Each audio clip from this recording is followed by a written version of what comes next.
So let's solve paper 2 variant 1 for May-June 2020. Question number 1, part A. In 2020, the running cost of Frederick's car was 5,200. 28% of this running cost was insurance. 3 over 25 of the running cost was maintenance. $740 from the running cost was spent on tax. The remainder of the running cost was spent on petrol. Part 1, calculate the amount Frederick spent on petrol. So if you subtract all of these costs from 5,200, the remaining amount is the amount that is spent on petrol. So first we need to find dollar in dollars each of these. So insurance, maintenance, tax is already given in dollars. So let's first find insurance. It is 28% of 5,200. That means 28 over 100 multiplied by 5,200. So 0.28 multiplied by 5,200. This is $1,456 that was spent on insurance. Then maintenance. Maintenance is 3 over 25 multiplied by 5,200. So this is 3 over 25 multiplied by 5,200, which is $624. And you're already given tax is 740. So the amount spent on petrol will be 5,200, the total running cost minus the insurance minus the maintenance minus the tax. The remaining value is the amount spent on petrol. So 5,200 minus 1456 minus 624 minus 720.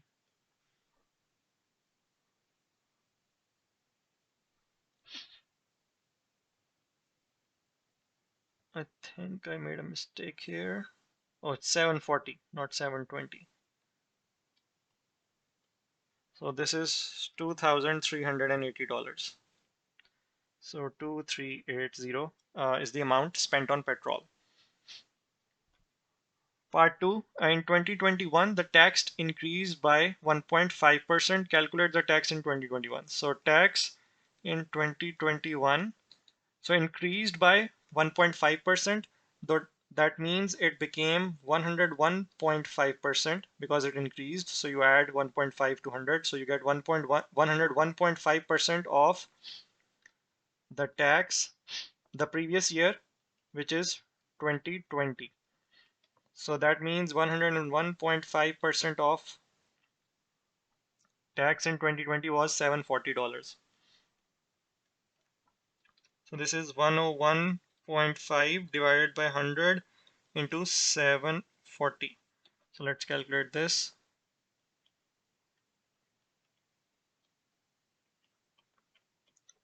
So this is $751.10, 751.10. So this is the tax in 2021. Part B, in January, the cost of petrol is $2.20 per liter. Find the cost of 38.7 liters of petrol. So cost of 38.7 liters will simply be the cost per liter, which is 2.20 multiplied by 38.7. So this is 2.20 multiplied by 38.7. It is $85.14 for 38.7 liters. Part 2. The average amount of petrol Frederick's car uses is 7 liters per 100 kilometer. In January, he spends $215.60 on petrol. Calculate the number of kilometers he drives in January. So you're given the amount he spent. So from this amount, we know the per liter price. We can calculate how many liters of petrol was used. And when we know the liters, we can use this relation that is given between liters and kilometers to calculate how many kilometers he drove in January. So first, let's find petrol used in January. is the total amount spent, 215 and $60, divided by the cost per liter, 2.20. So this will give you the amount of petrol used in liters, 215.60 divided by 2.20. So 98 liters of petrol was used in January by Frederick. Now we know that liters ratio kilometers, you're given 7 liters is, the car uses 7 liters to drive 100 kilometer. So how many kilometer will the car drive in 98 liters? Let's call this X. And since these are directly proportional, because if you have the car uses more petrol, it will go a larger distance. So if liters goes up, the mileage of the car or the distance driven goes up as well. So they are directly proportional. So I will cross multiply like this to form my equation. So 7x will equal 9800. X will be 9800 divided by 7. So 1400 kilometers. So this is the distance Frederick drove in January.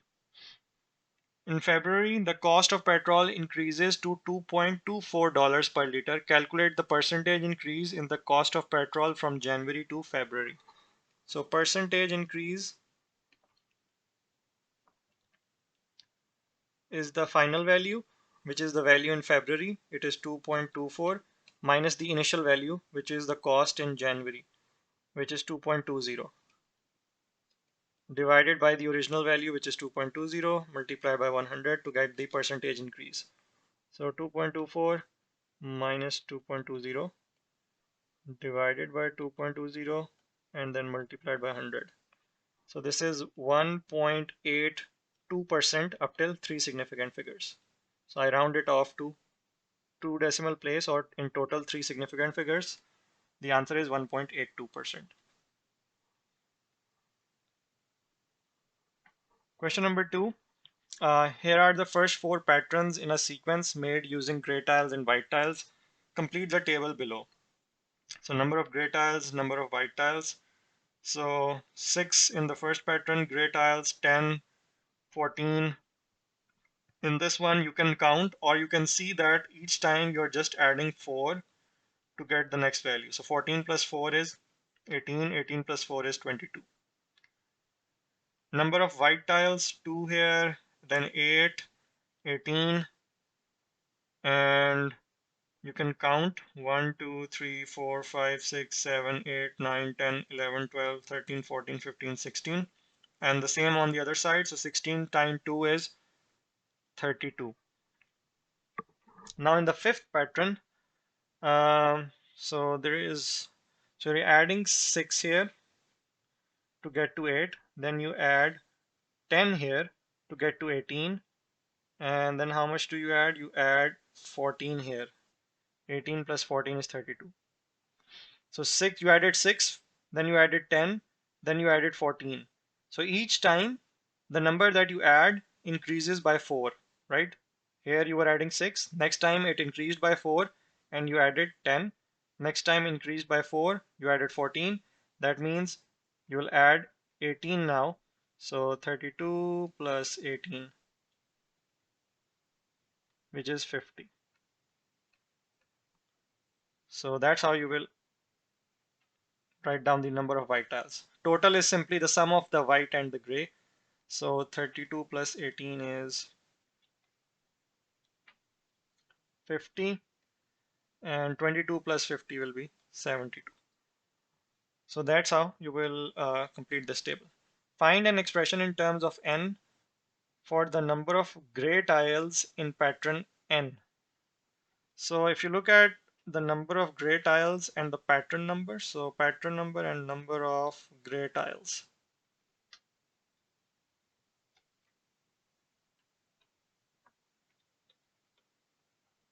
Pattern number 1, you had 6. Pattern number 2, you added 4, 6 plus 4.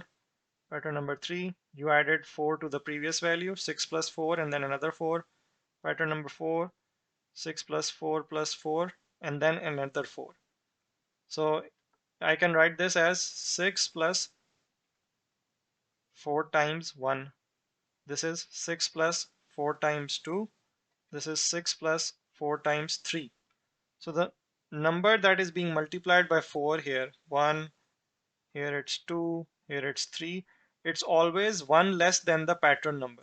So here your pattern number is 4, 4 is being multiplied by 3, pattern number is 3, 4 is being multiplied by 2, pattern number is 2, 4 is being multiplied by 1. And if you want to write, you can write this as 6 plus 4 times 0, which is 0, which leaves you with 6. So here pattern number 1, 4 is being multiplied by 0 here. So the number that you multiply by 4 is 1 less than the pattern number. So if you have pattern number n, your number of tiles will be 6 plus 4 times 1 less than this, which is n minus 1. So this becomes 6 plus 4n. If I open the bracket, minus 4, 4n, 6 minus 4 is 2. So the number of gray tiles in pattern n is 4n plus 2. Part C is pattern K has 98 gray tiles. Find K. So K is your pattern number. So pattern n, you had this equation. So I'll simply replace with K here. So I will get 4K plus 2 should give me the number of tiles, number of gray tiles in pattern number K. And your given gray tiles in pattern number K is 98. So equals to 98. 4K equals to 96. And then K will be 96 divided by 4, which is 24. So your value of K is 24. Find an expression in terms of n for the number of white tiles in pattern n. So you have pattern and number of white tiles. So if I go back, 2, 8, 18, 32, and 15. 2, 8, 18, 32, and 50. So pattern number 1, you have 2 white tiles. Pattern number 2, 3 has 18, 4, and 5. Now you have to find some relation to get the number of white tiles in pattern n.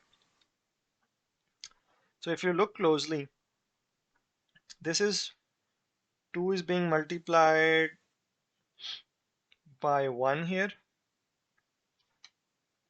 So these are all multiples, or I can say you're multiplying 2 with a certain number. So 2 times 1 gives you 2. 2 times 4 gives you 8. 2 times 9 gives you 18. 2 times 16 gives you 32. 2 times 25 gives you 50. Now so 2 is constant. So your nth term for pattern n, you will have 2 multiplied by something here, because this is constant throughout each pattern number, the number of white, to calculate the number of white tiles. Now do you see a pattern here? This is what, so now let's look at these numbers only. This is 1 square. This is what? 2 square. This is 3 square. This is 4 square. This is 5 square. And this is basically the pattern number. So you have 5 here, you have 5 square here. For pattern number 4, you have 4 square here. For pattern number 3, you have 3 square here. For pattern number 2, you have 2 square. For pattern number 1, you have 1 square. So you're simply multiplying 2 with the square of pattern number. So for pattern n, you will multiply 2 with the square of the pattern number, which is n in this case. So 2 multiplied by n square gives you 2n square. So number of white tiles in pattern n is 2n square. Part E, find the total number of tiles in pattern 20. Total tiles in pattern 20 will be number of gray tiles plus number of white tiles. So what will be the number of gray tiles in pattern number 20? You have already calculated the formula for the number of tiles in pattern n is 4n plus 2. So this is 4n plus 2. For 20, I'll substitute 20 in place of n. So 4 times 20 plus 2. This is the number of gray tiles, plus number of white tiles you already know is 2n square. So I'll substitute 20 in place of n. So 2 times 20 square. 80 plus 2, 82 plus 2 into 20 square is 400. So 82 plus 400 into 2 is 800. 882 is the total number of tiles in pattern 20. Question number 3. The graph shows the cost in dollars of buying a length of fabric t meters long. Use the graph to find the cost of buying 3.8 meter of fabric. So you have length in meters on x-axis. Each small block represents 0.1. So 3.8 will be here. And then we'll simply see where it intersects the graph here. I'll draw a straight line from 3.8 and it's at this point, and then we'll read off the dollar value from the y-axis. So this is 20, 25, 26, 27, 28. So each small block here represents one value. So this is 28. So the cost of buying 3.8 meters of fabric is $28. Samira buys K meters of fabric. She pays with a note, $20 note, and receives $1.50 change. Use the graph to find the value of K. So first you need to find the cost that Samira paid. So cost of K meters of fabric is equals to, so she paid with the $20 note and received back $1.50 in change. So that means the cost was 20 minus 1.50. So 20 minus 1.50 is the cost or the amount that Samira paid. So $18.50. Now we will see how much cloth can be bought with $18.50 using our graph. So $18.50 means this is 15, 16, 17, 18. This is 19. So this value here is 18 and this value here is 19. 18.5 will be in the middle here. So I'll draw a line in the middle of this small block and see where it intersects my graph. So let's do that. So this is in the middle and it intersects at this place. So this value here is 2.5. So the value of K in K meters that Samira bought is 2.5. Part B, Anita cuts 10 meters of fabric into 3 lengths to make a blouse, skirt, and a dress. The length of fabrics needed to make blouse, skirt, and dress are in ratio 6 ratio 8 ratio 11. So you have blouse, I'll represent with B, S for skirt, and D for dress. Find the length of the fabric that is cut to make the dress. So length of fabric for the dress. For dress, so dress is this, it's 11 parts. So that means in the numerator you have 11 out of the total parts, which are 11 plus 8 is 19, 19 plus 6 is 25. So 11 out of 25, 11 over 25 of the total length is used for the dress, and the total length is 10 meters that is used. So 11 over 25 multiplied by 10,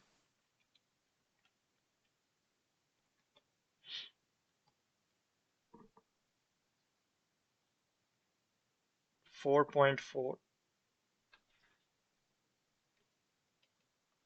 So 4.4 meters is used to make the dress out of this 10 meter total.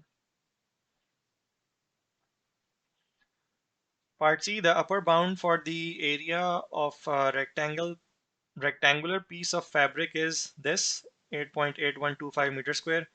The width of the fabric is 2.3 meters. The length, and correct to the nearest 0.1 meter. The length of the piece of fabric is d meters, correct to the nearest 0.1 meters. So find the value of d. So both values are correct to the nearest 0.1 meter. So your error in these values is what? 0.1 divided by 2. So you divide the degree of accuracy with 2 to get your error. So this is 0.05. So this is a rectangular piece of cloth like this. This side width is 2.3 and this is d, and area is this. So this is the upper bound of the area. So how do you calculate the upper bound of area? Upper bound of area is, you have to find the upper bound of area. That means you will take, because the area of this rectangle is length into width, so you have to take the upper bound of width and the upper bound of length and multiply them together to get the upper bound of the area. So upper bound of area is upper bound length multiplied by upper bound width. So what is the upper bound of the area? You're given 8.8125. What is the upper bound of length? Length is d, error is 0.05, so you add the error to get the upper bound of the length, multiplied by upper bound of the width. Width is what measured? 2.3, and plus the error, which is 0.05 again. Now you have to solve this equation to find the value of d. So I will add these two numbers and they are being multiplied here, so I will divide them on the other side. So I will have 2.3 plus 0.05, 2.35. So 8.8125 divided by 2.35. So this gives you d plus 0.05 equals to 3.75. And take this 0.05 to the other side, it will be subtracted, so I will be left with 3.7. So your value of d here is 3.7. Question 4, part A cuboid has dimensions x centimeter by x centimeter by 10. The volume is 62.5 centimeter cube. Find the value of x. So you're given a cuboid. The volume of a cuboid is length multiplied by width multiplied by height, or whichever side it is, doesn't matter, you just multiply all the three dimensions. So your volume will be x multiplied by x multiplied by 10, which is equals to 62.5. So x multiplied by x is x square. Take this 10 to the other side, so 62.5 divided by 10 will be 6.25. X will be square root of 6.25. So this is 2.5, your value of x. Part B is a piece of card. AOB is a sector of a circle with center O and angle 84 degrees, radius 15 centimeter. Show that the arc length of the sector is 7 pi. So this is your arc length. So the formula for arc length is arc length equals to theta by 360 into 2 pi r. So what is your theta, which is this angle of the sector? 84 divided by 360 into 2 into pi into radius is 15. So you have to give your answer in terms of pi. So I will calculate the rest of the values. So 84 divided by 360 multiplied by 2 multiplied by 15, which is equals to 7 pi centimeter, your arc length. Part 2 is OA is joined to OB to form the curved surface area of a cone. Calculate the radius of the cone. So you're joining OA with this side OB. So when you join it like this, it will form a cone. Let me show you an animation as well. So cone will look something like this with a circular base. So this is a circular base of the cone. So when you join this side with this side, this arc will form the base of the circle. So let me show you with the help of this animation here. So here you can see it starts off as a sector in XY plane, and then it converts into a cone forming a 3D shape. So your sector circumference, or this arc becomes the base of the cone, right? So you're folding it like this, and your arc AB in this case will form the full circle of the base of the cone like this. So that means the circumference of this circle is what? It is the same as this arc length, which you calculated in the previous part. So the circumference of the base circle equals to the arc length. Arc length, which you calculated in the previous part, it was 7 pi centimeters. So now you're asked, calculate the radius of the cone. So when you form this cone, where the sector becomes the circle here, your radius is this. So let me call this capital R, since I've used small r for the previous in the previous part. So let's call it capital R. Now this is a circle, you know the circumference, you need to calculate the radius. So you'll simply use the formula for circumference. So let's do that. So circumference equals to 2 pi capital R, which is the radius of the base of this cone. So circumference is the same as the arc length, so this will be 7 pi equals to 2 pi R. Pi and pi cancel out, R equals to 7 divided by 2, which is 3.5. So your radius of the cone is 3.5 centimeters. So let's move on to the next part. Part 3 is find the height of the cone. So let me redraw the cone here.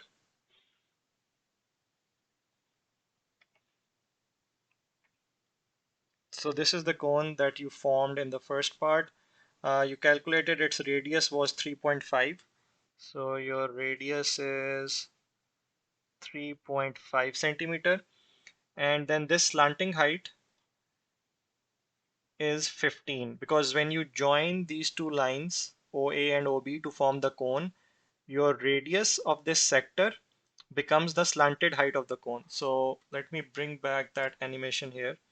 So if you look at this animation, your radius of the sector, so this is slightly a different sector, but you get the idea how a circular sector is converted into a 3D cone.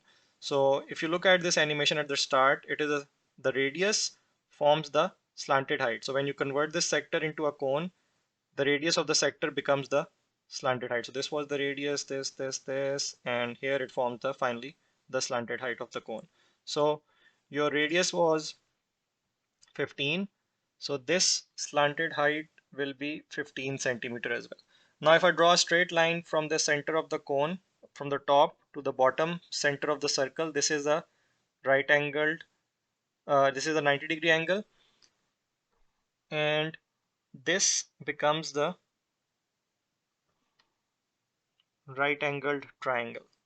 This is a right angled triangle with hypotenuse 15 centimeter. This side is 3.5, so we can use the Pythagoras theorem to find the height of the cone.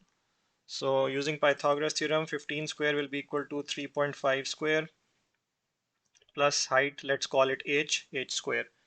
So 15 square minus 3.5 square, and then square root of this, h becomes 14.6 centimeter up to three significant figures. So I've rounded up this 5 in the first decimal place because the next digit is 8. So this becomes 14.6. Part C is an empty barrel in the shape of a cylinder, has a radius of 20 centimeter, height 80. So you have a cylinder,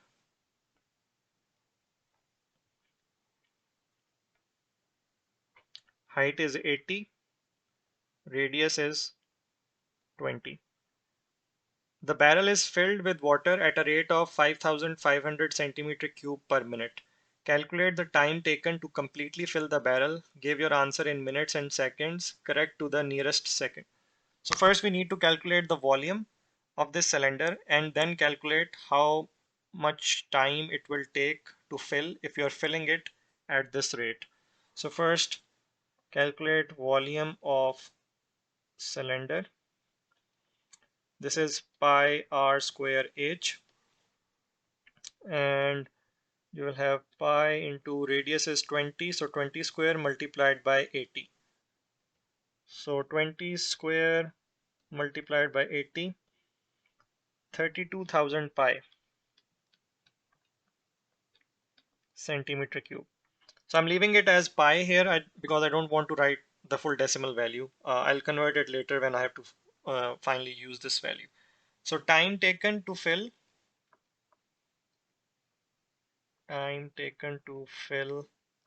the tank. It is the volume, total volume, which is 32,000 pi divided by the rate of flow of water at which you are filling the tank. So that is 5,500 centimeter cube per minute. So this will give you how many minutes it will take. So 32,000 multiplied by pi divided by 5,500. So this is 18.278, I can call it 4 minutes. Now your answer requires you to give your answer in, question requires you to give your answer in minutes and seconds. So you already know that it's 18 minutes, and then I will convert this 0.2784 minutes into seconds by multiplying it with 60. So 0.2784 multiplied by 60. This is equals to 16.704 seconds, and then you need to round it to the nearest second, so this will be rounded up and it will become 17 seconds. So 18 minutes and 17 seconds is your final answer. Question number 5, part A. You're given this equation. Complete the table. So your x value is minus 3, so this will become minus 3 cube minus 4 into minus 3 plus 3, and then this will be minus 3 cube will be minus 27, minus and minus becomes plus 12 plus 3. So minus 27 plus 12 plus 3 is minus 12. So here your value is minus 12. The next part is you have to draw the graph of this equation for x values between minus 3 and 3. So at minus 3 your value is minus 12. So minus 3 and minus 12. So on the y-axis, two blocks represent a change of 1. Two of these small blocks is 1. So if this is minus 5, two blocks down will be minus 6 because there are 10 blocks and the value changes by 5. So each block is 2. So the first value is minus 3 and minus 12. So minus 3 and minus 10 minus 11 minus 12 will be this one. Then you have minus 2 and 3. 1, 2 and 3 is here. Minus 1 and 6, which is here. 0 and 3. 1, 2, 3. 1 and 0 is here. 2 and 3. 2 and 3 will be here. 1, 2, 3. Yeah. 3 and 18. So 20, 19, and then 2 blocks further down is 18. So now let's try to join these points to form a smooth curve.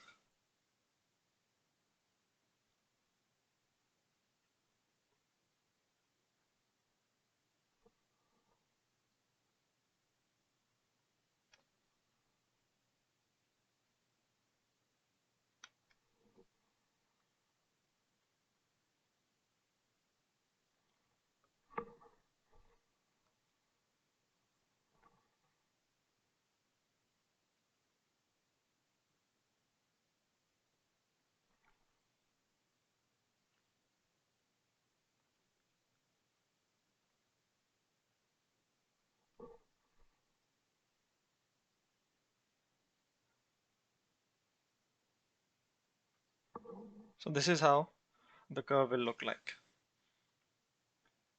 By drawing a suitable straight line on your graph, find the solution of this. So if you look at this equation and compare it with the one given, so let me rewrite it down here.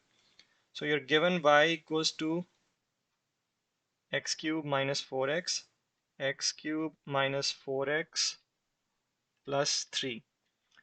So I'm given the graph of this, but now I need to find the solution of this equation. So I can convert this equation into this form so that I can use the graph that I've drawn already. So what's the difference? You have x cubed minus 4x minus 4x. You have minus 2 here, but you have plus 3 here. So if I want to make this minus 2 plus 3, I will add 5 here. If I add it to the left side of the equation, I have to add it on the right side of the equation as well. So that becomes x cubed minus 4x minus 2 plus 5 is what? Plus 3 equals to 5. So my left side equation is now y equals to x cubed minus 4x plus 3, and the right hand side equation is y equals to 5. So if you try to solve them simultaneously, if you eliminate the variable y and substitute 5 here and then take it to the other side, 3 minus 5, you get the same equation. So basically you're trying to solve these two equations simultaneously, and if you eliminate variable y, you get this equation. So you already have the graph of this, which is this curve.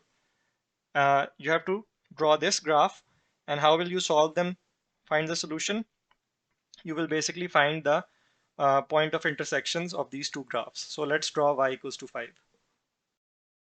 So that will be a straight line, horizontal line at y equals to 5 like this. So this is y equals to 5.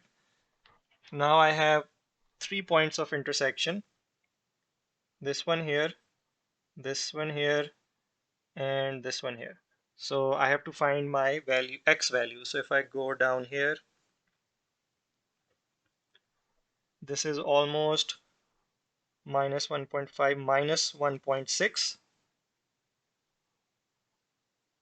This one here is in the middle of this block. So 0.4, 0.5. So this is minus 0.45 because it's in the middle. So this is 0.4, this is 0.5, it's in the middle. And this one here is this. So this is 2.3. So these are the three solutions that you have to write down. Minus 1.6, minus 0.45, and then 2.3. Question number 6. The diagram shows a field ABCD drawn to a scale of 1 centimeter to 50 meters. Part A is the field has a straight path from D to midpoint of AB. Draw the path and measure the angle the path makes with DC. So the path is from this point to the mid of this line. So somewhere here. So let's measure this line AB.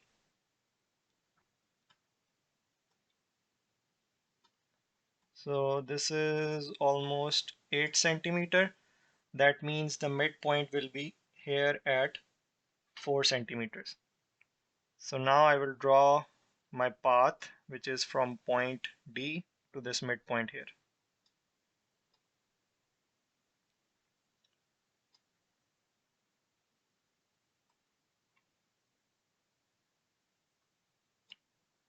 So this is my path, and then we need to measure the angle this path makes with this line DC. So let's measure this angle. Center your protractor at D. 0 would be this line here. So this is 45 degrees. So the angle it makes is 45 degrees. Part B is grass is to be planted on an area of the field.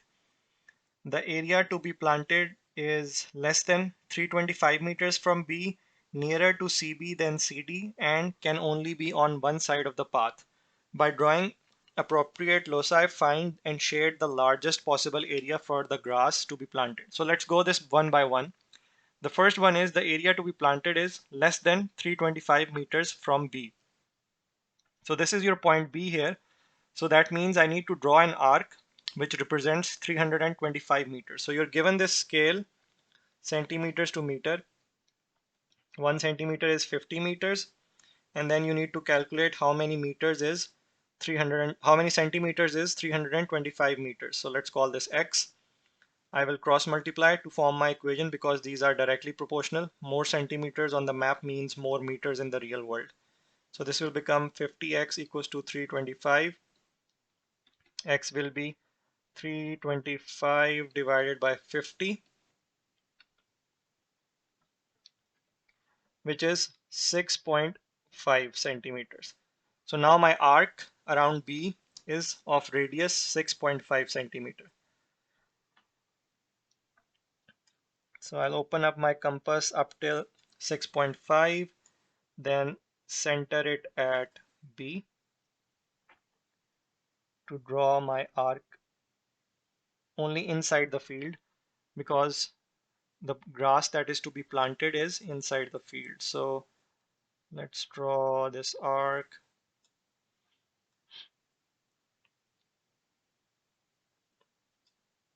So this arc represents area that is within 325 meters of B.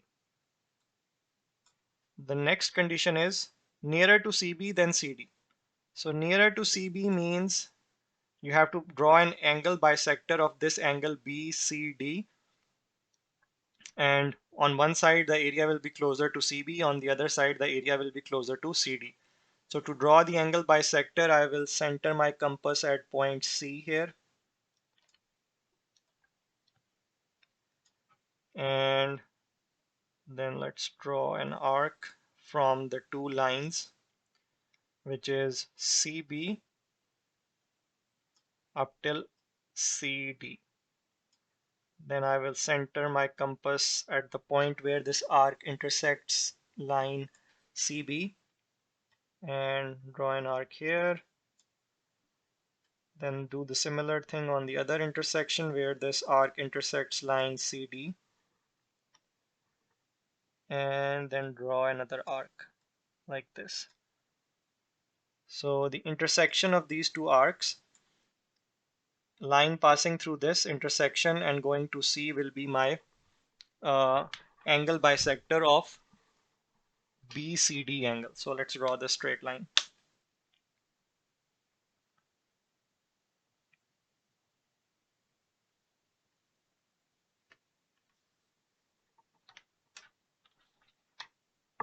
So this represents my angle bisector of angle BCD. So anything on this side is closer to CB.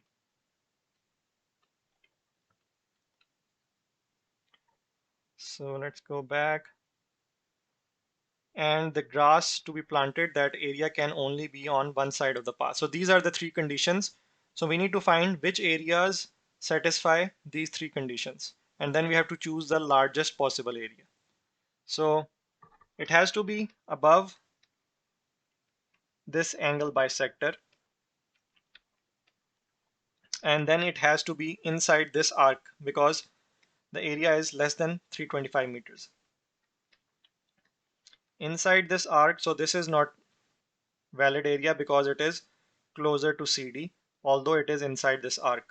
So you have to remain above the arc as well as above this blue angle bisector that I have drawn.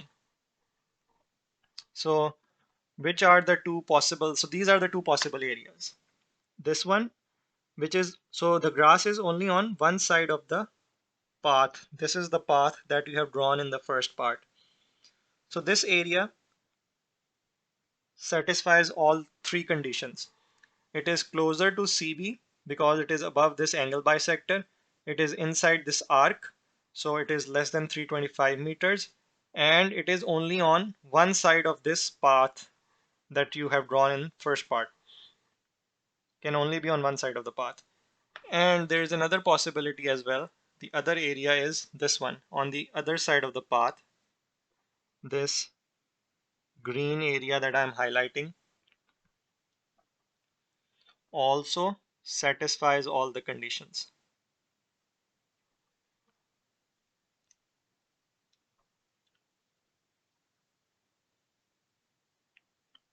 So it is above this angle bisector, it is also inside the arc, and it is on the right side of this path that you have drawn. So these are the two possible areas where the grass can be planted, and you have to choose the largest one, largest possible area. So the largest possible area is this one that I'm shading in green, where the grass can be planted.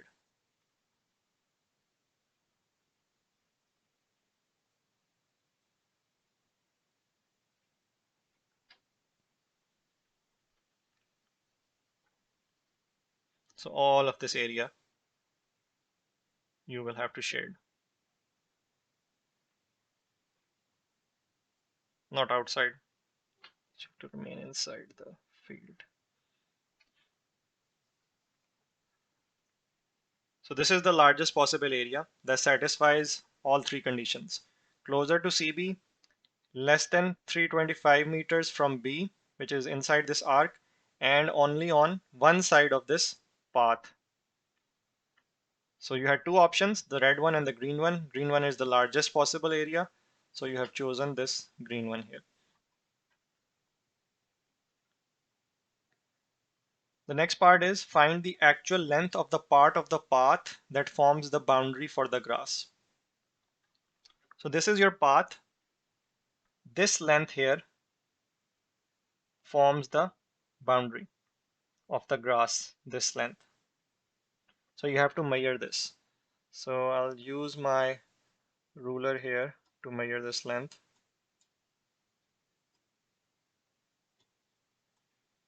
So your zero starts here.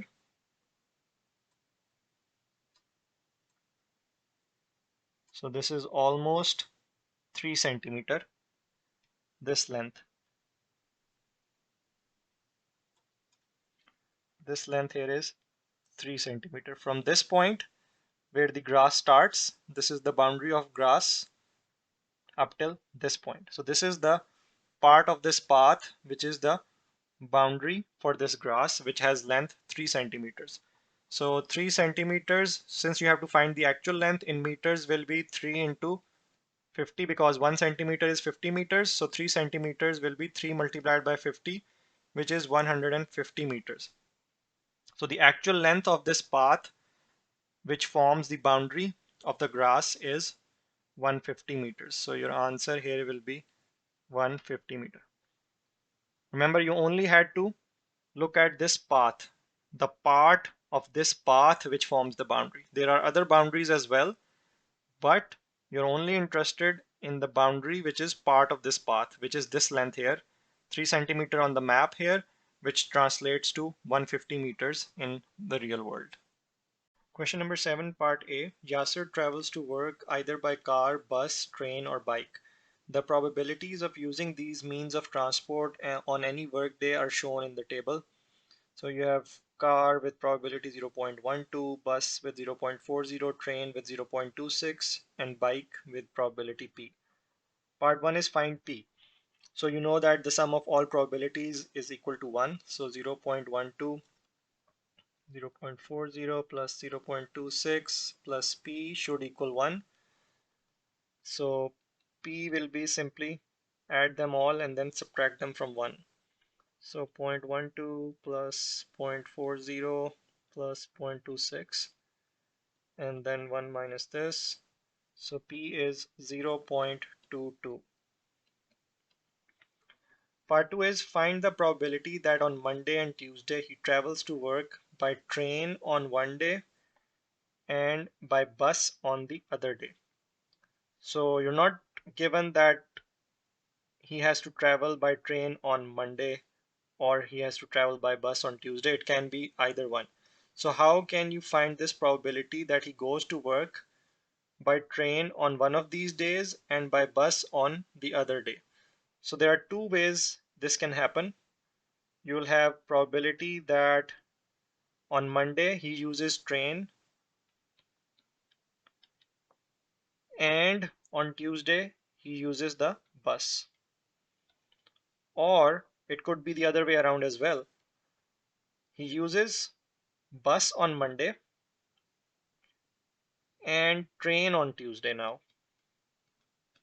So in both of these cases, he's taking the train on one day and he's taking the bus on the other day.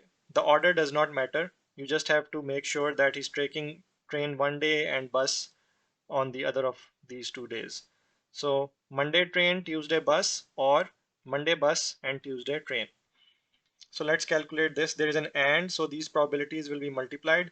What is the probability of taking train? 0.26 multiplied by probability of bus 0.40, and then or means plus. Now probability of bus, which is 0.40, multiplied by probability of train, which is 0.26. So 0.26 multiplied by 0.40 plus 0.40 multiplied by 0.26. So this is 0.208. Part 3 is find the probability that he travels to work by bus at least once on Wednesday or Thursday. So your given probability of bus is on any day is 0.40, and let's calculate probability of not taking bus. Probability of not bus is 1 minus this probability, which is 0.6. Or you can add up all the other probabilities, 0.12 of car, of train, and of bike P. You will get the same answer. So probability of not bus will be probability of car plus probability of train plus probability of bike, or simply you can subtract 0.40 from 1 to get the probability of not taking the bus. Now, how is this possible that he travels to work by bus at least once on Wednesday or Thursday? So your 2 days, Wednesday and Thursday. So one way this is possible is he takes the bus on Wednesday and not does not take the bus. You can say no bus. No bus on Thursday. Which now this satisfies this condition that he took the bus at least one day from the 2 days. Or there's another way it can happen where he does not take the bus on Wednesday. So no bus on Wednesday, and on Thursday he takes the bus. This also satisfies the condition that from the 2 days he took bus at least once. Or there is a third case as well, which is he takes the bus on Wednesday and he takes the bus on Thursday as well. So he took the bus 2 times, once on Wednesday and once on Thursday, which also satisfies this condition. Remember, the question says at least once. So he took the bus once or more. So here he took the bus once on Wednesday, here he took the bus once on Thursday, and here he took the bus 2 times, both on Wednesday and on Thursday. So this still satisfies this condition that it is still at least once. So at least once means once or more. So 2 times is greater than 1, so that is also possible. So now you have to calculate these. Again, and means you are multiplying the probabilities. So this one will be bus multiplied by no bus, zero point 0.4 multiplied by 0.60, or means plus no bus is 0.60 and bus is 0.40, or bus and bus, so 0.40 multiplied by 0.40.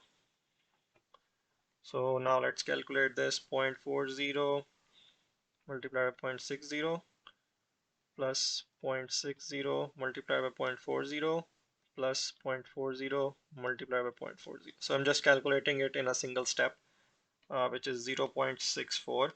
If you want, you can like calculate these multiplications first and then add them later on, but I just did it in a single step here on the calculator. So your final answer is 0.64.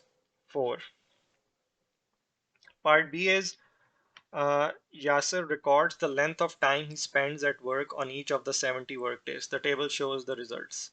So on 4 days, he spent between 4 and 6 hours. On 6 days, he spent between 6 and 7 hours, and so on. Part 1 is complete the histogram to represent the data. So you have frequency density on y-axis and time on the x-axis.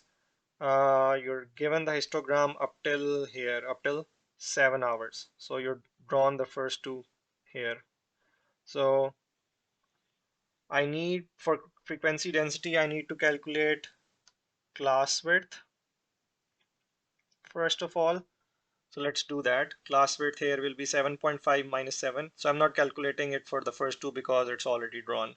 7.5 minus 7, class width here is 0.5. 8 minus 7.5, class width here is 0.5. 3 over 4 is 8.75. So this is 8 whole 3 by 4. So 3 divided by 4 is 0.75. So this is 8.75 minus 8, which is 0.75. And 10 minus 8.75 will be 1.25.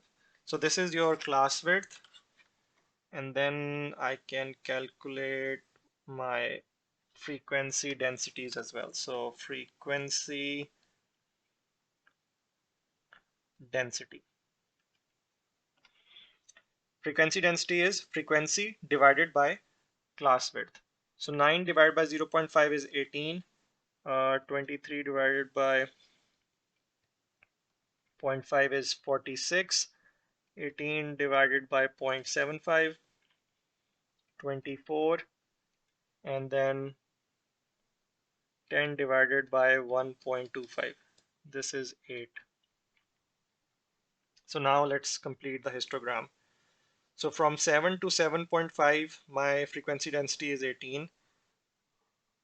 So this is 20, 19, and 18 is this one.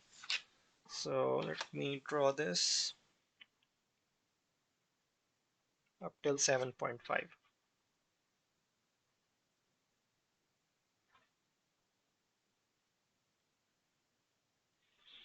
And then 7.5 to 8, height is, or the frequency density is 46. So this is 45, so this will be 46 up till 8.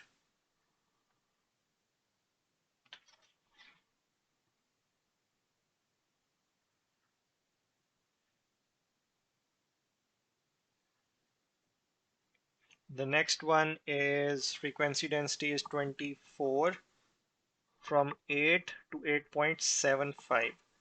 So 24 will be here, and 8.5, 8.6, 8.7. So 8.75 will be in the middle of this small block here. So this is up till 8.75.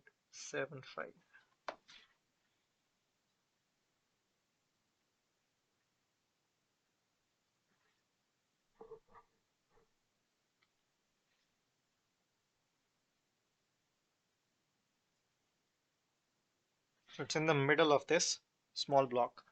And then you have 8.75 till 10. Frequency density is 8, which is this.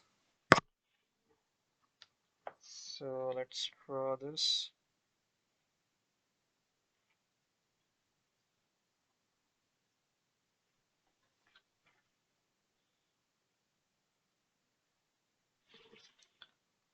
So that's how you will complete your histogram. Part 2 is Yasser starts work each day at 9 a.m. He's paid overtime if he works later than 5:15 p.m. Estimate the number of days he's paid overtime during those 70 work days. So first we need to calculate how many hours this is, because our histogram and all the data that we are given is in hours. So first let's calculate how many hours, how many minimum hours he has to work to earn overtime. So if he works later than 5:15, so 5:15 I will convert it into 24-hour clock. 17:15 is the end time. Start time is 9. You subtract 15 as it is. 17 minus 9 is 8. So if he works more than 8 hours, so you have 8 hours 15 minutes, or since if I can, your given scale is in hours, I'll convert these minutes into hours as well. So 15 divided by 60 is 0.25. So 8.25 hours. If he works more than 8.25 hours, then he will be paid overtime. So now let's calculate how many days did he work more than 8.25 hours. So if you look at the table given, this is 8 whole 3 by 4. This is 8.75. So this is definitely greater than 8.25, right? So he worked between 8.75. He worked between 8.75 and 10 hours for 10 days. So definitely for these 10 days, he got overtime because he worked more than 8.25 hours. So we'll include these 10. Next, if we look at this interval, 8.25 is in the middle of this interval somewhere. So now we need to calculate how many of these 18 days he worked more than 8.25 hours. So to estimate this, let's look at this histogram. Uh, so this is 8, 8.1, 8.2, and this is 8.25 here. So let me draw a straight line here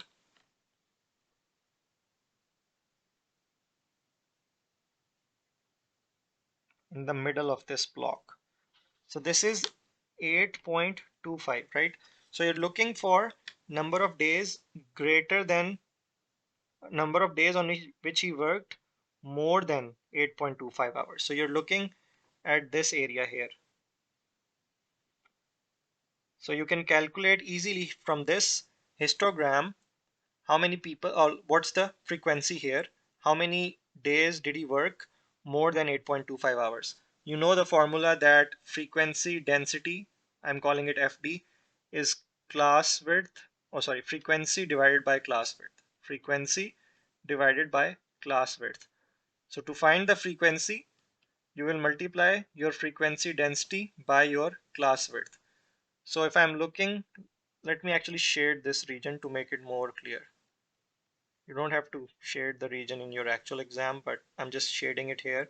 So I'm looking to find the area under the histogram to get the frequency here. So what is the frequency in this red shaded region? What is my frequency density? That was, I calculated it here as well. This is 24 here. If I go here, this is 24. So frequency density is 24. What is my class width? Class width is this here at the end was 8.75. So my class width here is 8.75 minus 8.25, which is 0.5.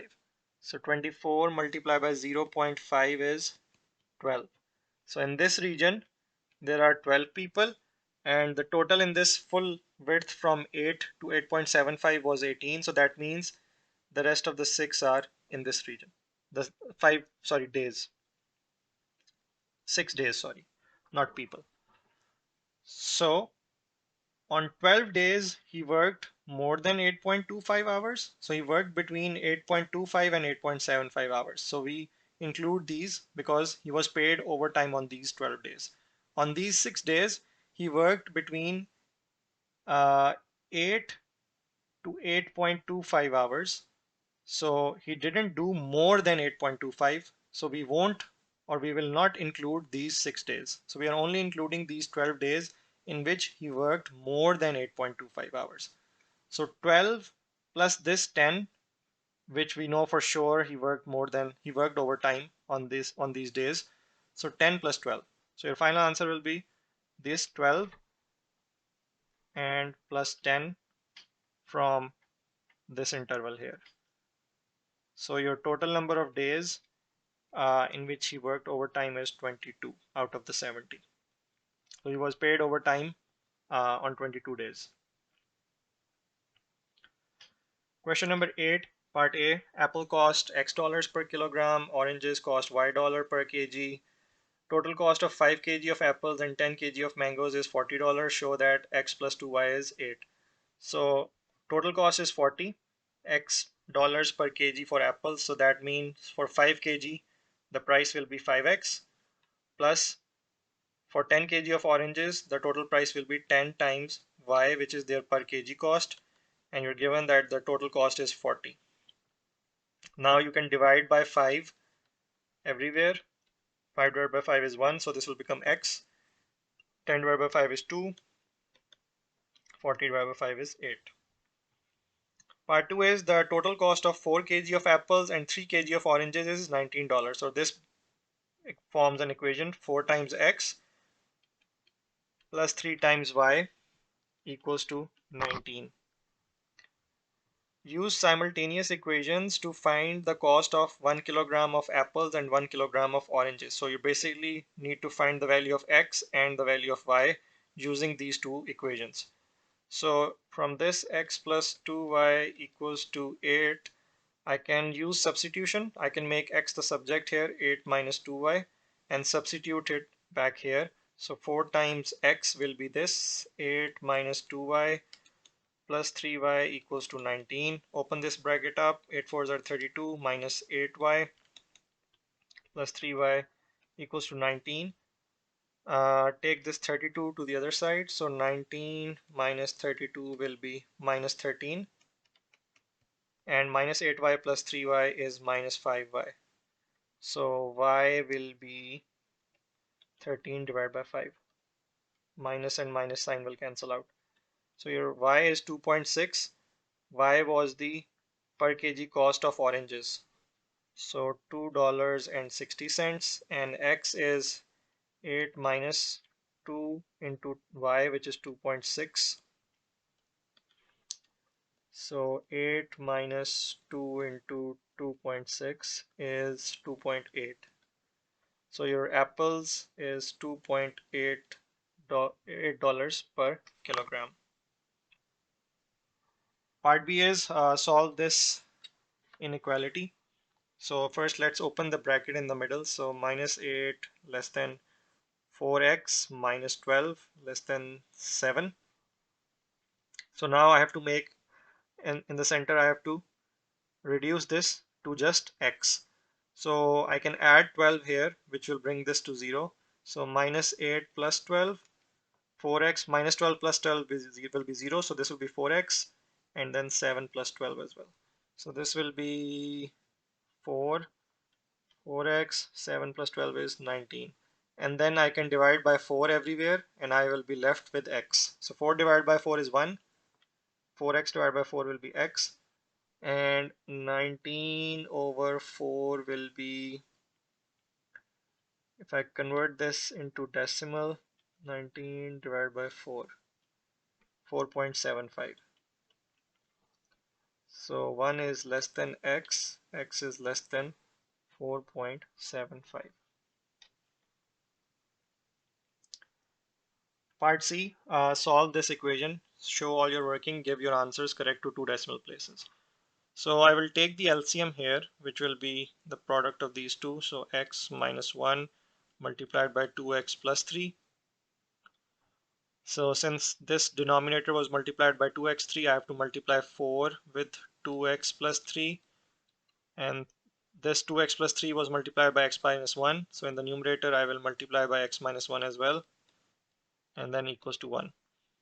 So let's open the brackets in the numerator and the denominator. So this will be 8x plus 12 plus 2x minus 2 divided by x times 2x will be 2x square plus 3x minus 2x and then minus 3 equals to 1.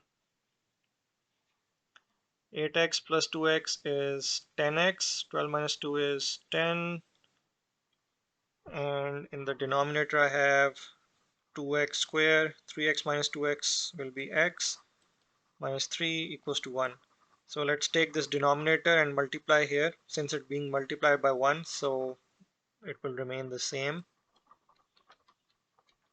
So this will be 2x square plus x minus 3. So let's take everything to the right hand side, so I'll be left with 0 here.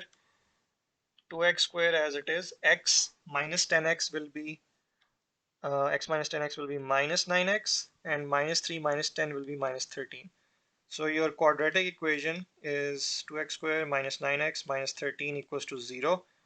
So now I'll use the quadratic formula to find the value of x. So x could be minus, b here is minus 9, so minus 9 plus minus square root of b square, which is minus 9 square minus 4ac, 2 into minus 13 divided by 2 times a, which is 2. This will become plus 9. Plus minus, let's calculate this. 9 square is 81 minus 4 into 2 into minus 13. So this is square root of 185 divided by 4. So x could be 9 plus square root of 185 divided by 4, or x equals to 9 minus square root of 185 divided by 4. So 9 plus square root 185 divided by, sorry,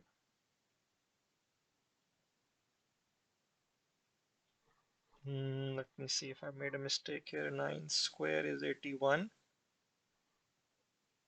plus 8 into 13. This is fine. Square root of 185 is 13.6. And then you're adding 9 and then divided by 4. So one value here is 5.65 up till 2 decimal places, because the question says you have to write correct to 2 decimal places. And this value will be 9 minus square root of 185 and then divide by 4.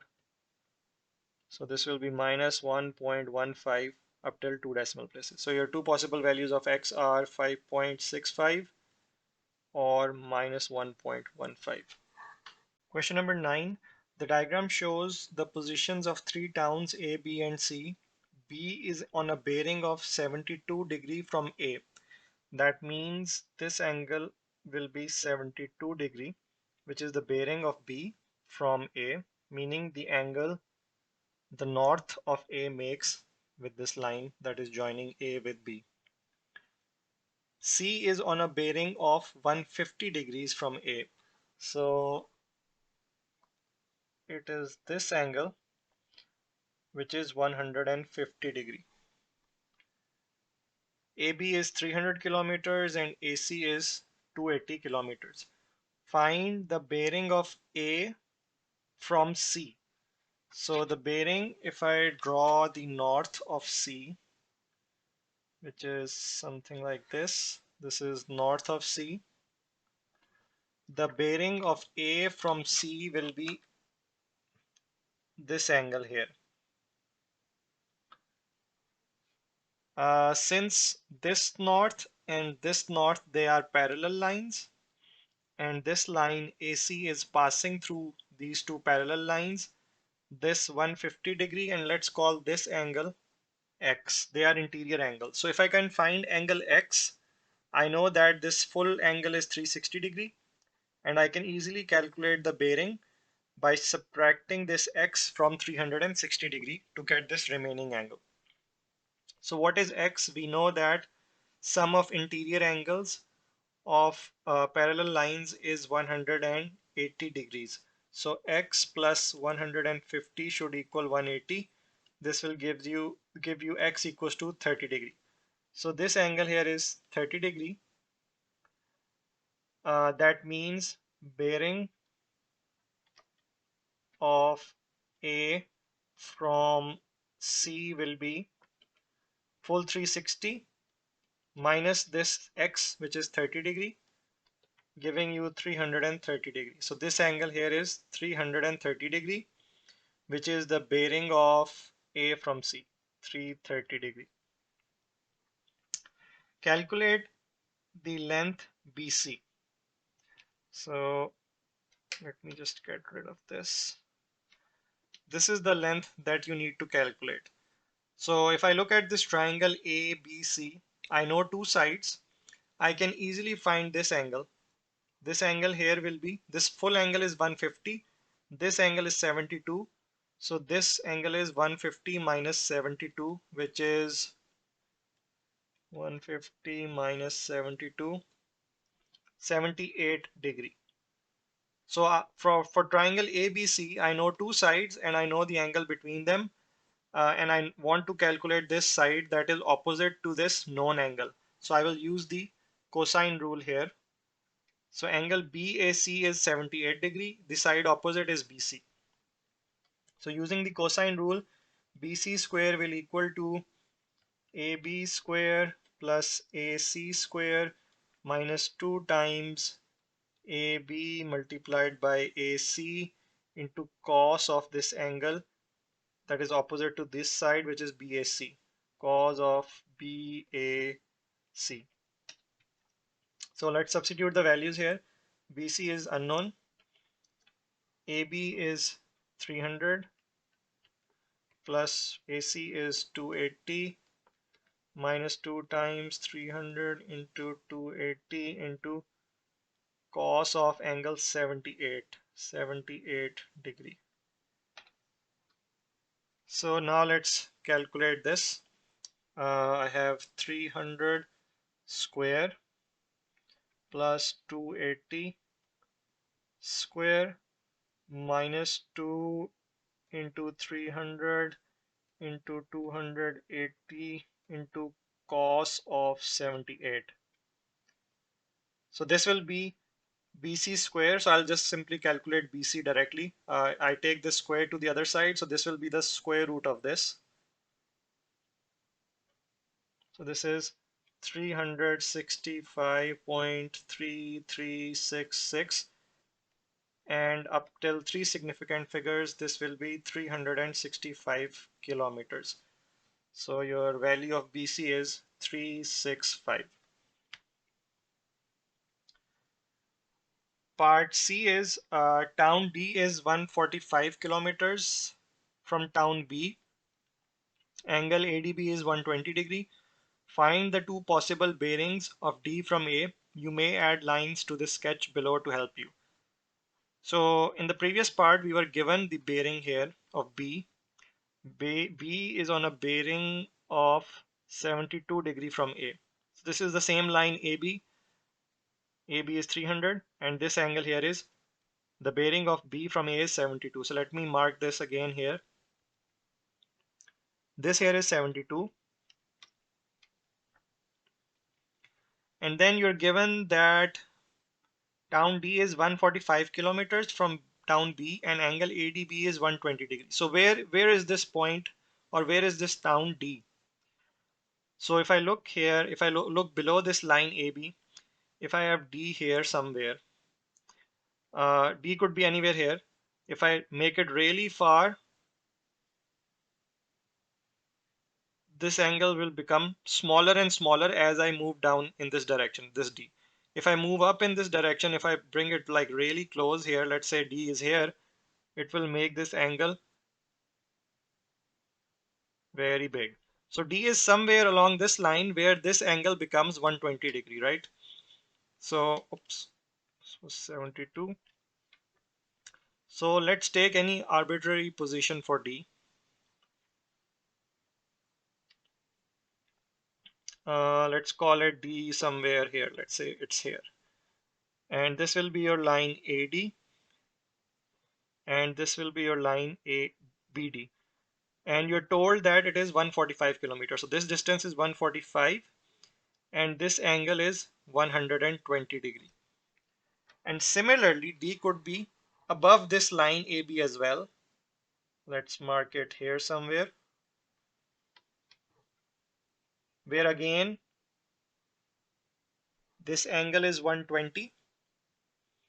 This angle here is 120 degree, and this distance is 145, and this is D as well. So there are two possible locations of D.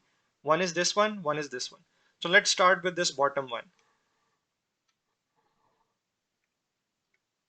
What do we need to calculate? We need to find the bearing of D from A. So bearing of D from A is this angle here up till this line. This is the bearing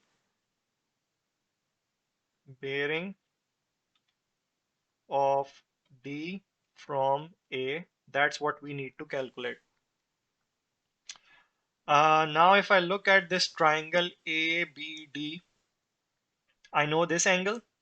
I know the length of the side opposite this angle. I know this side, so I can use the sine rule to find this angle here. If I know this angle, bearing of this D will be simply 72 plus this BAD. Let's call this Y. So let's try to find this angle first using the sine rule. Sine of Y divided by the side opposite, length of side that is opposite, which is 145, equals to sine of 120 divided by the side that is opposite, which is 300. So sine of Y will be I'll take this 145 to the other side, it will be multiplied, and Y will be simply sine inverse of all of this. So I took this sine to the other side as well. So 145 multiplied by sine of 120 divided by 300. So let's calculate this to get angle Y. Sine 120 divided by 300 multiplied by 140, and then you take the sine inverse. So this angle here is 24.745. So bearing of this D will be this 72, which was already given, plus this Y. So bearing, let's call this D1, one possible location, and let's call this D2, the second possible location of this town D. So bearing of D1, so this is also D1 because I've marked this bearing here. Bearing of D1 from A will be 72 plus 24.745. So plus 72 plus 24.745. So this is 96.745, and up till one decimal place I can write it as 96.7 degree. So this is one possible bearing. Let's look at D2 now. What's the bearing of D2 from A? Let me mark it in green. This is the bearing that we need to calculate. Again, this angle is Y, this angle is also Y. It's the same angles because this triangle is also similar, exactly the same. The triangle above and the triangle below are exactly the same. If you're not sure, you can still calculate using the sine rule, which will give you the same values. Sine of Y divided by the side that is opposite, sine of 120 divided by 300. So you get the same equation again, which will give you this angle Y as well, which was 24.745. So now this bearing of D2, what will this be? This angle up till here is 72. So I will simply subtract this Y from 72 to get this bearing of D2. So let's call this bearing of D2 from A. This will be 72 minus 24.745. So 72 minus 24.745. This is 47.255. And if you want to write it up till one decimal place, this will become 47.3. So your two bearings are 96.7 degree or 47.3 degree. Question number 10. The diagram shows triangle A, B, and C. Describe fully the single transformation that maps triangle A onto triangle B. So you're mapping this triangle onto this. The orientation is exactly the same. There is no rotation or reflection because this is in this direction and you have this in this direction as well. So this is a translation. So translation with vector. Now you need to find the translation vector for this. So if you look at this point, it moved 1, 2, 3, 4, minus 4 in x, and 1, 2, 3, plus 3 in y. So your translation vector is minus 4 and 3. If you want, you can calculate using image minus object as well. Image is this, which has coordinates minus 3 and 4. Minus object is this, because this point is corresponding to this point, which has coordinates 1 and 1. So if you subtract minus 3 minus 1 will be minus 4, 4 minus 1 will be 3, the same vector you will get again. So it is a translation with translation vector minus 4 and 3. Find the matrix representing the transformation that maps triangle A onto triangle C. So if you look at this, triangle A being mapped onto triangle C, it is a reflection. Because if you try to rotate this A in this direction, you will get this triangle, something like this. I'm just drawing the shape if I'm doing a rotation, and if I rotate it completely like this, it will look something like this. So C is not like this. C is a reflection, and if you want to find the line of reflection, you join the two corresponding points, object with the image, this object with the image, and the line passing through the, or the perpendicular bisector of this line that is connecting object with the image is the line of reflection, which in this case is the y-axis. So you're reflecting, A is being reflected around y-axis to get triangle C. So now you need to find the matrix. So matrix for reflection around y-axis. So what is the matrix for reflection about y-axis? If you don't remember, you can easily calculate it as well. So how you do it is you take 2 points, 1 and 0. This has coordinates 1 and 0, and the other point which has coordinates 0 and 1, this one here. And you perform the reflection, and the resulting coordinates will give you the matrix. So what happens to point 1 and 0 if it is reflected around y-axis? It will go here at minus 1 and 0, right? If you reflect this point around y-axis, it is this distance, which is 1. It will go the same distance on the other side of line of reflection.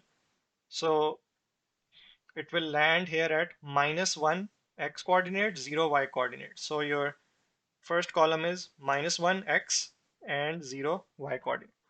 And what happens to this point, which is 0, 1? It is already on the line of reflection, and you know that if a point is on line of reflection, it doesn't go anywhere. So 0, 1 after reflection will remain here at 0, 1. So 0 x coordinate, 1 y coordinate. So minus 1, 0, 0, 1 will be your matrix that represents this reflection about y-axis. Part C, triangle A is mapped onto triangle D by an enlargement with center 2, 3 and scale factor 3. So your center is this point, 2, 3, and your scale factor is 3. Scale factor equals to 3. So how you perform the enlargement, you will join each vertex of the triangle with the center of enlargement like this. And since scale factor is positive 3, positive means the image will be on the same side of this vertex will be on the same side of this center of enlargement as the object. If it was negative, you take the image to the opposite side. But since it's positive, the image will be on the same side, and the scale factor is 3. So you will triple the distance. So this object is this distance from the center of enlargement. So your image will be 3 times this distance from the center of enlargement. So if you triple the distance, you will land here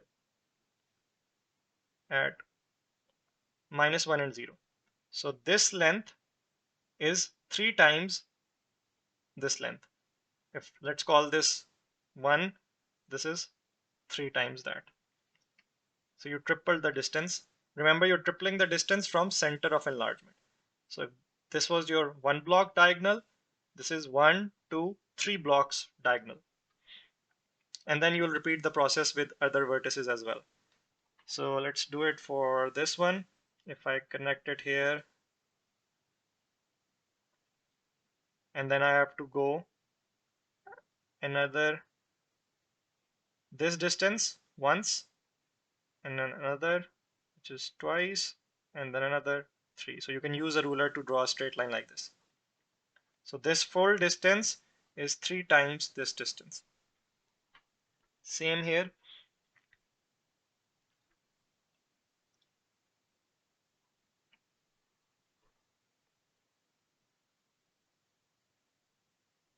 So you will go join this with center and then go 3 times. So you'll end up here. So this full distance is 3 times this distance. So let's draw this now. I'll draw it in red. This will be your triangle D.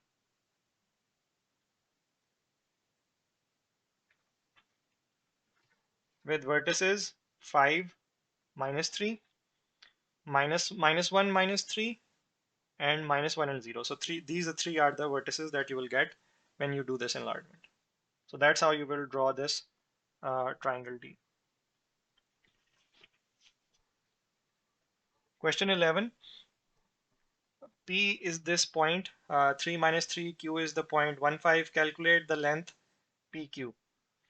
So your PQ will be, let's take this as y2. y2 minus y1, which is -3, plus x2 minus x1.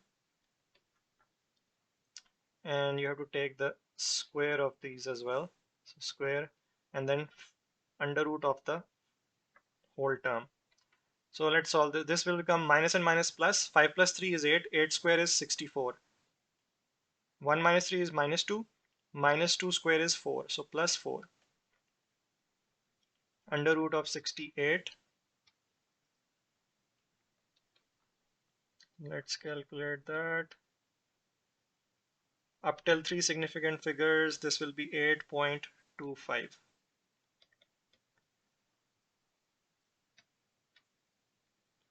Part B is find the equation of the perpendicular bisector of PQ. So to find the equation, we need the gradient and 1 point on this perpendicular bisector. So perpendicular bisector will pass through the midpoint of PQ. So let's find midpoint of PQ will be 1 plus 3. Add the x coordinates and then divide by 2. Do the same for y. It will become 5 minus 3. 5 plus -3 will become 5 minus 3. Divide by 2. 4 divided by 2 is 2. 2 divided by 2 is 1. So this is your midpoint.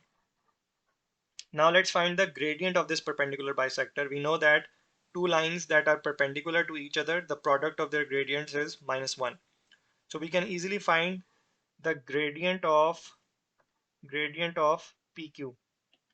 y2 minus y1, 5 minus -3 over x2 minus x1, 1 minus 3.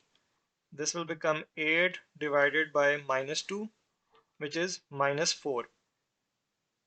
So what will be the gradient of this perpendicular bisector? Gradient of perpendicular bisector multiplied by gradient of PQ will be -1 because they are perpendicular to each other, and we know that the gradients of two perpendicular lines, if you multiply them, you get -1. So gradient of PQ is -4. Let's call it M.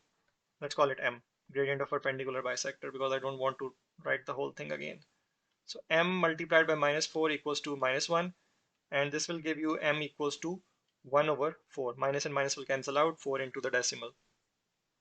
So now you know the gradient of the perpendicular bisector. You also have a point on the line, you know the coordinates. So using the formula for the equation, which is y minus y1 equals to gradient multiplied by x minus x1.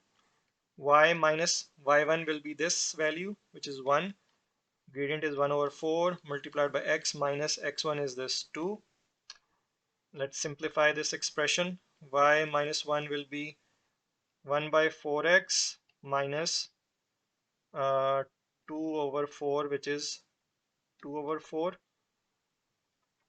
Y minus 1 will be 1 over 4x. I'll simplify this. It will become 1 over 2.